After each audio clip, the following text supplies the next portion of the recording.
Olá, alunos! Nesta aula de Química Geral, nós vamos iniciar a discussão sobre as interações intermoleculares.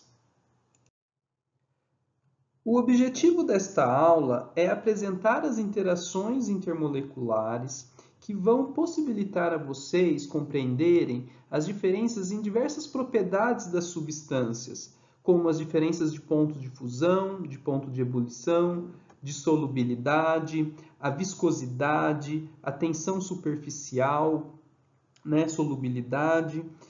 Como, por exemplo, pensem no seguinte caso: o cloro Cl2, o bromo Br2 e o iodo I2, a temperatura ambiente e na pressão atmosférica, o primeiro, né, o cloro, você encontra na forma gasosa. O bromo Br2 a gente encontra na forma líquida e o iodo I2 a gente encontra na forma sólida. E a pergunta que eu faço é: qual a diferença fundamental entre esses sistemas? Para eles estarem em condições tão diferentes, né? Em condições físicas tão diferentes. E a resposta que a gente vai ver aqui é a diferença na intensidade das interações entre as moléculas desse sistema. Tá? Então, nessa primeira parte da aula, a gente vai ver a origem das interações intermoleculares e depois nós vamos explorar as propriedades das substâncias que estão relacionadas com elas. Inicialmente, é importante relembrarmos que substâncias que apresentam majoritariamente ligações covalentes, elas podem ser denominadas de moléculas, como por exemplo é o caso do O2, né, da molécula do oxigênio, do nitrogênio, a molécula da água, entre diversas outras. Mas elas também podem ser classificadas como retículos, né, como é o caso da grafite, do diamante, onde você tem átomos, né, de carbono ligados diretamente por ligações covalente entre eles, que são ligações muito fortes, né? De modo que o ponto de fusão, de ebulição desses sistemas é muito alto. Muito semelhante com o caso dos compostos iônicos, onde a ligação aqui se dá pela ligação iônica, né? Que é muito forte, e também vai ter ponto de fusão, né? Muito alto. Tá? Aqui nessa tabela eu faço uma comparação para vocês da ordem de magnitude da energia dessas ligações. Então, ligação química mesmo, como nós vimos, ligação iônica, ligação covalente, tem uma magnitude, né, dessa energia muito alta, né, da ordem de 100 a 1000 kJ por mol. Então, quando nós falamos de interações intermoleculares, é porque nós estamos interessados principalmente nos sistemas de moléculas, né? Porque é onde essas interações de menor intensidade, como vocês podem ver aqui, vão ser relevantes para descrever o estado físico, né, desses sistemas, tá? É claro que essas interações elas ocorrem entre moléculas, né? E também entre moléculas e íons, entre partículas, tá? É preciso que fique claro para vocês a diferença dos termos de interação intermolecular e interação intramolecular. Intramolecular é quando nós estamos lidando com interações dentro de uma molécula, né? Por exemplo, a ligação covalente, ligação tripla aqui. Você poderia ter uma molécula com ligações de hidrogênio dentro dela, seriam interações intramoleculares. Aqui nesta parte do curso, nós estamos lidando com interações intermoleculares, né? Ou seja, interações entre diferentes moléculas. Essas moléculas aqui, como mostra nessa figura, elas estão com algumas regiões com atração positiva, né? Com atração, outras regiões de repulsão, e são dessas interações, né, que a gente está lidando. Neste gráfico à sua esquerda, você tem um gráfico da energia potencial em função da distância. Então, nesse poço de potencial mais profundo aqui, você tem um poço para ligações iônicas e ligações covalentes, que são ligações químicas propriamente, né? Que você vê que a energia liberada na formação dessas ligações é muito grande, né? O poço aqui é muito profundo. Isso comparado com um poço de potencial de uma interação intermolecular. Veja como o poço é bem mais raso, ou seja, na formação dessas ligações intermoleculares, a liberação de energia é bem menor, né? Ou se você quiser pensar, para quebrar essas ligações intermoleculares, você tem um gasto de energia bem mais reduzido. Nós precisamos lembrar também que as moléculas podem apresentar momentos de dipolo nas suas ligações individuais, de modo a formar dipolos permanentes nesses sistemas. Como, por exemplo, aqui eu represento um dipolo como uma região que tem concentração de cargas positivas, uma outra região que tem uma concentração de cargas negativas, né, a uma certa distância, e a gente representa esse dipolo por essa seta, né? Dessa forma, onde o μ aqui é o valor desse dipolo, que é diferente de zero, né? Ele não é nulo.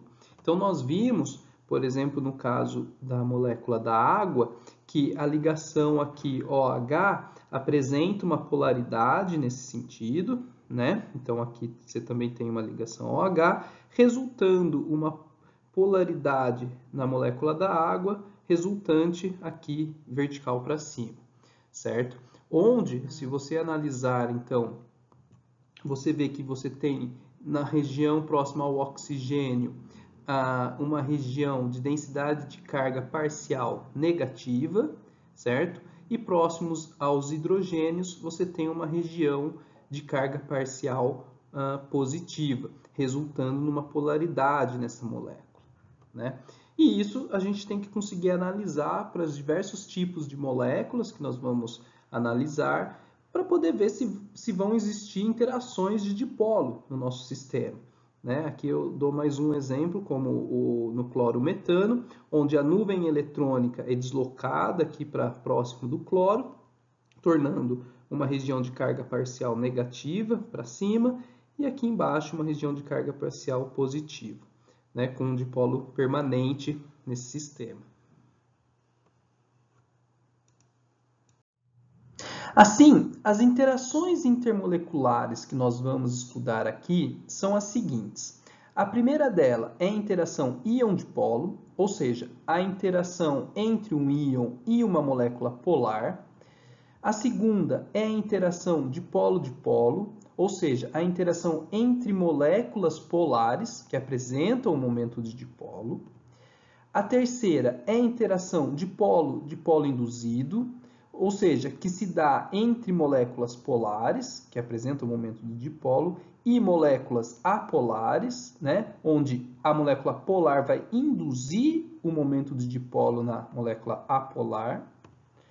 A quarta é a interação dipolo instantâneo dipolo induzido, que também é denominada de forças de dispersão de London, que se dão tanto entre moléculas apolares quanto entre moléculas polares.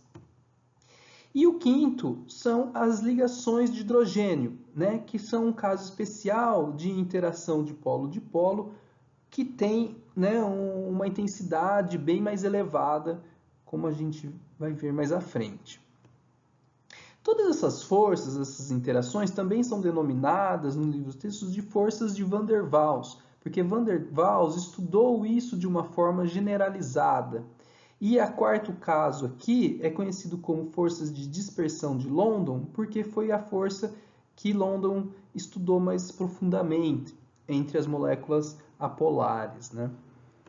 É preciso também que fique claro para vocês que essas interações, elas são fundamentalmente forças eletromagnéticas, né? Como, por exemplo, no caso mais simples, na atração entre duas cargas pontuais, onde você tem a lei de Coulomb para essa atração, né? A constante eletromagnética, você tem a carga do corpo 1, a carga do corpo 2 e aqui a distância entre elas ao quadrado, né? No caso da interação entre um íon e um dipolo, a carga de um dipolo são cargas parciais, né? Então a intensidade dessas interações vão se reduzindo, vão sendo diferentes, tá? A primeira força que nós vamos analisar aqui são as forças de íon com dipolo, que são dadas por interações entre íons e moléculas polares, né? Moléculas que apresentam dipolo permanente. Como vocês podem ver nessa figura ao lado, aqui nós temos um íon de carga positiva, aqui um íon de carga negativa, que estão numa região com moléculas polares, de modo que a região de carga parcial negativa dessas moléculas vão ser atraídas e vão ficar em volta desse íon positivo, e o contrário acontece ao redor do íon de carga negativa, né? A região de carga parcial positiva vai ser atraída e vai ficar ao redor desse íon. Essas interações, elas são importantes quando a gente analisa a formação de íons hidratados, né, por soluções aquosas, como, por exemplo, o caso do NaCl, que aqui nós sabemos que a molécula da água apresenta um momento de dipolo permanente, de modo que o seu lado de carga parcial negativa vai ser atraída e vai ficar ao redor desse íon de sódio positivo, né?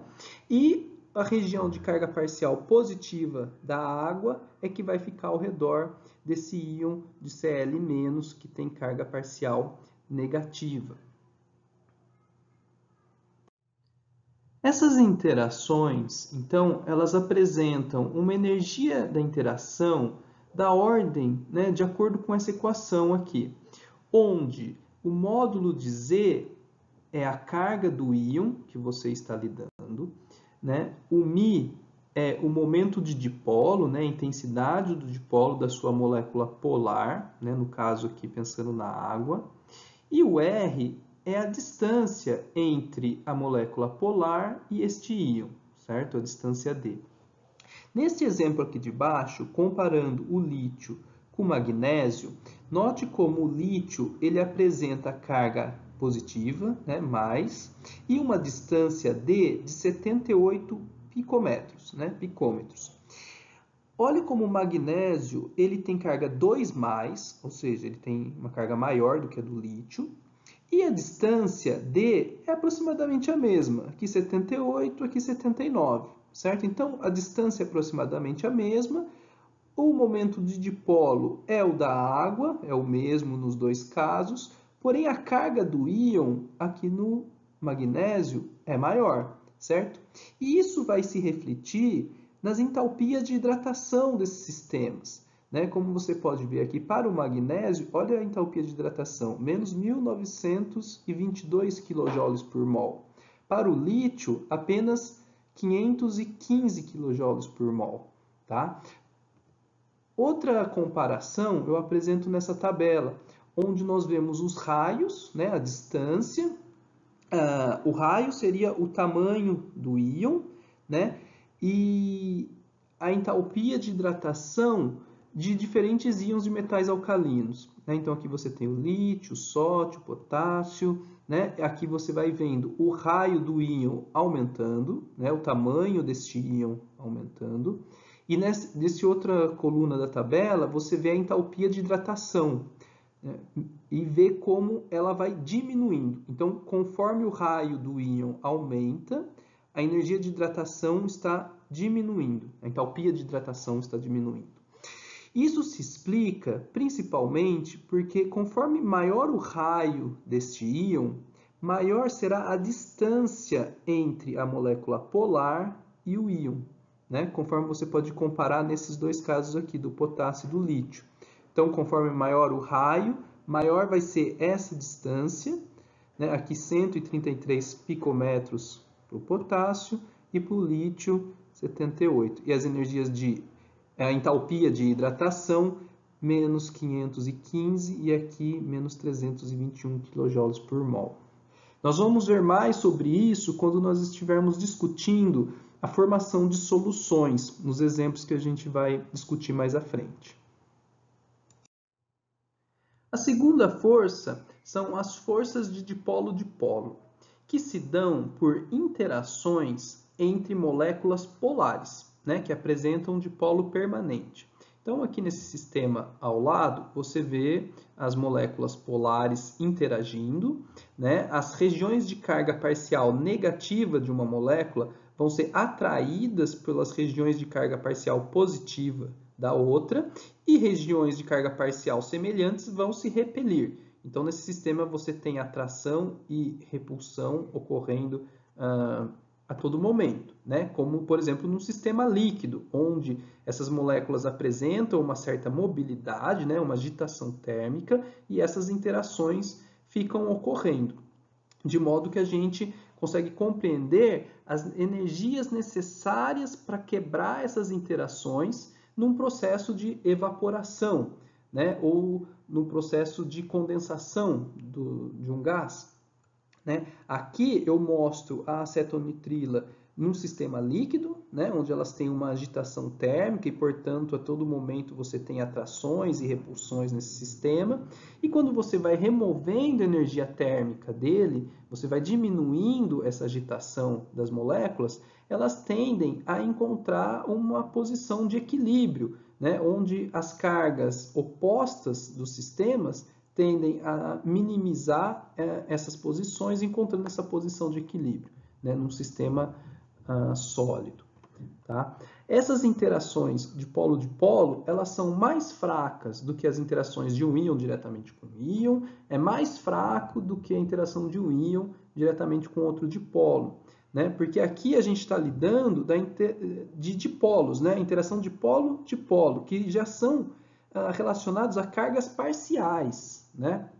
Então, depende da intensidade do primeiro dipolo, da intensidade do segundo dipolo, que pode ser o mesmo ou não, certo? E depende aqui com R ao cubo, quer dizer, quanto mais distante essas moléculas estão, menor ainda a intensidade dessas ligações. Um exemplo interessante é a gente analisar os pontos de ebulição de moléculas que apresentam tamanho e massas semelhantes. Como vocês podem ver aqui nessa tabela, por exemplo, o propano, o éter dimetílico, o cloreto de metila, né? Eles têm massa molecular relativamente semelhante, como vocês podem ver aqui. Só que os momentos de dipolo dessas moléculas são bem diferentes, né? Você pode ver aqui para o primeiro 0,1, né? O éter dimetílico 1,3 e vai aumentando até 3,9 para a acetonitrila, tá? O momento de dipolo dessas moléculas. Então, qual a relação que a gente vê aqui do momento de dipolo com o ponto de ebulição? Conforme aumenta o momento de dipolo, também aumenta o ponto de ebulição desses sistemas. Justamente por isso daqui, a energia dessas interações, como a gente viu aqui, depende do momento de dipolo, certo? Então, quanto maior o momento de dipolo, maior vai ser a energia dessas interações, ou seja, mais energia você tem que fornecer ao sistema para quebrar essas interações. Né? Aqui, novamente, imaginando o nosso sistema líquido, e quando você consegue dar uma agitação térmica suficiente, né, para esse sistema, você quebra essas ligações intermoleculares e vai para o estado gasoso.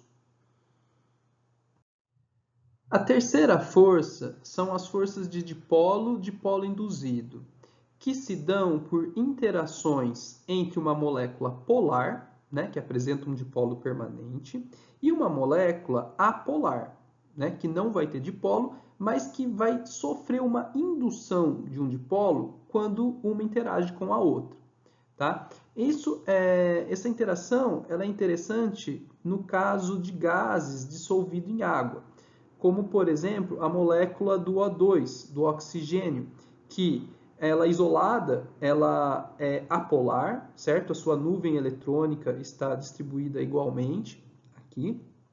E quando essa molécula interage com uma molécula de água polar, né, quando elas se aproximam, a região de carga parcial negativa da água vai distorcer a nuvem eletrônica do oxigênio, certo? De modo que vai induzir uma polaridade instantânea nesse sistema, né? Então, por um curto instante de tempo, essa molécula de O2 vai apresentar uma polaridade que é instantânea, né? Que foi induzida.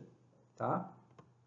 Então, a intensidade dessa interação de polo induzido, ela depende claramente da intensidade do dipolo da molécula polar, mas ela também depende aqui de um outro termo, que é a polarizabilidade da molécula apolar, tá? Representado pelo símbolo alfa aqui, que é a capacidade dessa nuvem eletrônica se distorcer e de se polarizar, certo? Como vocês podem ver aqui na equação, né, da energia dessas interações, então você tem um termo quadrático aqui, né, para o termo do dipolo, né, da molécula polar, e você tem aqui o alfa, que é a sua polarizabilidade da molécula apolar, tá? Quanto mais fácil ela se polariza, né, quanto maior esse termo, maior vai ser a intensidade dessas interações. E como você pode ver, aqui cai com R a sexta, né? Então, a distâncias muito curtas, ela tem uma intensidade boa, mas rapidamente, quando você se afasta, essa intensidade da interação diminui. Aqui nessa tabela, vocês conseguem fazer uma comparação entre a solubilidade de alguns gases em água, né? Então, nós temos a molécula do hidrogênio, nitrogênio e oxigênio. Aqui, as massas molares vão aumentando, ou seja, esses sistemas são maiores, né? O oxigênio é um sistema mais volumoso, tem uma quantidade maior de elétrons na sua nuvem eletrônica. E a solubilidade, você vê que também aumenta conforme maior esse sistema. Isso ocorre porque quanto maior a nuvem eletrônica que você tem na sua molécula, ela é mais deformável, né? A polarizabilidade dela vai ser mais facilitada. Então, se você tem uma capacidade de se polarizar mais facilitada, a sua interação vai ser mais intensa, vai ser mais facilitada, certo? A geração desses dipolos instantâneos. Por isso, então, que a solubilidade é favorecida conforme maior essa nuvem eletrônica. A quarta força é a força da dispersão de London, que se dá por interações entre moléculas e entre átomos que não apresentam momento de dipolo, que são apolar. Né? E a questão é como que esses átomos, como que essas moléculas de momento de dipolo nulo, como que elas podem interagir? Porque se você pensar em átomos neutros, né, como por exemplo nos gases nobres, a gente enxerga a nuvem eletrônica deles como uma nuvem homogênea. O que acontece é que em intervalos de tempo muito curtos, né, em um instante de tempo muito curto, se você tira uma fotografia da nuvem eletrônica, você observa regiões com carga parcial positiva e algumas regiões com carga parcial negativa, devido a essa ideia de como se a nuvem eletrônica, um nevoeiro, né, que essas cargas estão em constante movimento aqui. Pode ver, no próximo intervalo de tempo, já regiões de carga parcial positiva e negativa mudam de posição. Então, esses dipolos instantâneos, né, que são criados em curtos intervalos de tempo, eles vão interagir, né, e vão resultar nessa força de dispersão de London. Nessa figura ao lado, você vê como dois átomos vizinhos, apolares, devido a esses dipolos instantâneos que surgem, eles induzem dipolo nos seus vizinhos. E esses dipolos instantâneos e dipolos induzidos é que faz essa interação entre eles, tá? Gerando forças atrativas que resultam nessa interação, correto? E note que a interação da dispersão de London, ela depende então da polarizabilidade dessas nuvens eletrônicas, certo? Do parâmetro alfa, onde alfa1 é a polarizabilidade da primeira molécula apolar ou do átomo apolar que você está lidando, o alfa2 da segunda. E depende do R a sexta, quer dizer, isso ocorre quando eles estão a curtas distâncias. Veja que interessante uma comparação entre os pontos de ebulição dos gases nobres em função da massa molecular deles, né?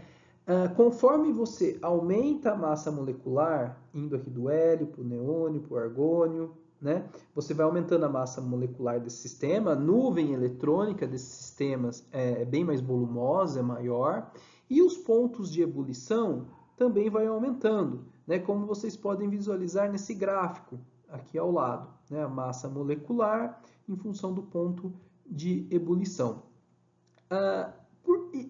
Esse aumento do ponto de ebulição, ele é explicado devido à facilidade com que a nuvem eletrônicas maiores, né, que tem um número maior de elétrons, um tamanho maior, de se polarizar, né, de se distorcer e se polarizar. Tá? Isso também pode ser observado aqui desse outro lado da tabela, quando você compara alguns halogênios, como o flúor, o cloro, o Br2, o iodo 2, onde aqui a massa molecular vai aumentando, quer dizer, esses sistemas são mais volumosos, são maiores, né? A nuvem eletrônica é maior, e o ponto de ebulição, como vocês vão vendo, é maior também. As interações vão sendo mais intensas, as interações da força de dispersão de London, porque as nuvens eletrônicas são mais polarizáveis, então essa intensidade ocorre de uma maneira mais intensa. Outro ponto importante nas forças de dispersão de London são as formas espaciais das nossas moléculas, né? Veja que interessante esse caso do N-pentano e do neopentano, né? Eles têm a mesma fórmula molecular, têm a mesma massa molar, porém as formas espaciais deles são diferentes. O neopentano tem uma forma mais esférica, né? Mais compacta, como vocês podem ver aqui, e o neopentano uma forma mais cilíndrica, né? Mais comprida. Olha como o ponto de ebulição deles é diferente, né? E como que a gente explica essa diferença no ponto de ebulição? Isso vem justamente da região de contato entre as moléculas. Quando você tem um objeto espacialmente com maior região de contato entre as moléculas, as forças de interação, de dispersão de London vão ser mais favorecidas, né? Então, a intensidade dessa interação vai ser maior, né? Por isso o ponto de ebulição maior. Em moléculas mais compactas, com formato esférico, esses pontos de interação, né? Essa região de contato é reduzida, portanto, a intensidade é reduzida. Então, as formas espaciais também influenciam nas magnitudes das forças de dispersão de London.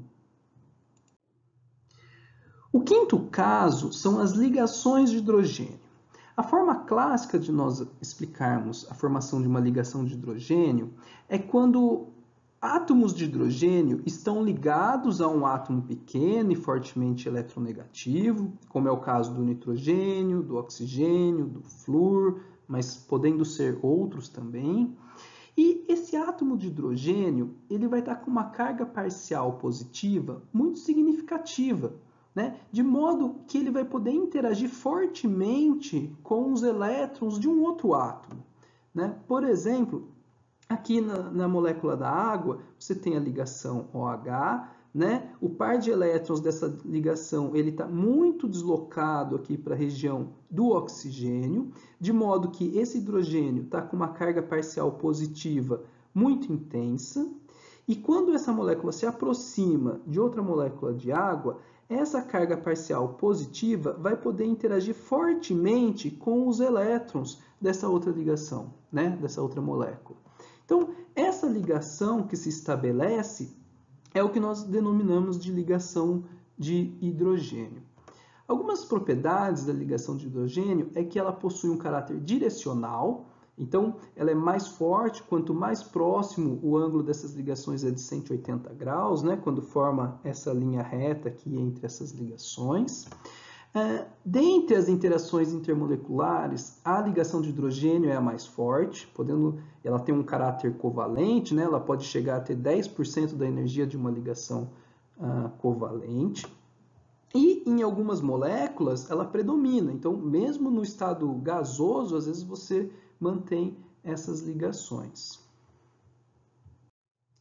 É interessante notar também que a ligação de hidrogênio, então, ela não é apenas uma interação de polo, né? Estudos mais recentes mostram que ela apresenta sim um caráter covalente, né? Como nessa microscopia de força atômica desse sistema, onde você consegue ver que existe uma densidade eletrônica, né, observada aqui nas regiões onde você tem as ligações de hidrogênio. Então, isso mostra que essas ligações de hidrogênio têm sim um caráter covalente, né? Então elas podem ser mais complexas do que a forma genérica que a gente vê em muitos livros da literatura, tá? E isso vocês vão estudar mais à frente e eu deixo uma referência aqui muito interessante e atual sobre as ligações de hidrogênio. Veja que interessante esse gráfico do ponto de ebulição de alguns hidretos moleculares dos elementos do bloco P, né? Se você vai reduzindo a massa molar dos sistemas, assim como a gente já esperava, os pontos de ebulição vai sendo reduzido, certo? Então, até aqui é o que a gente espera naturalmente. Porém, note como para a amônia, né, para o fluoreto de hidrogênio e aqui para a molécula da água, os pontos de ebulição deles são bem mais altos do que seria o esperado por essa projeção linear.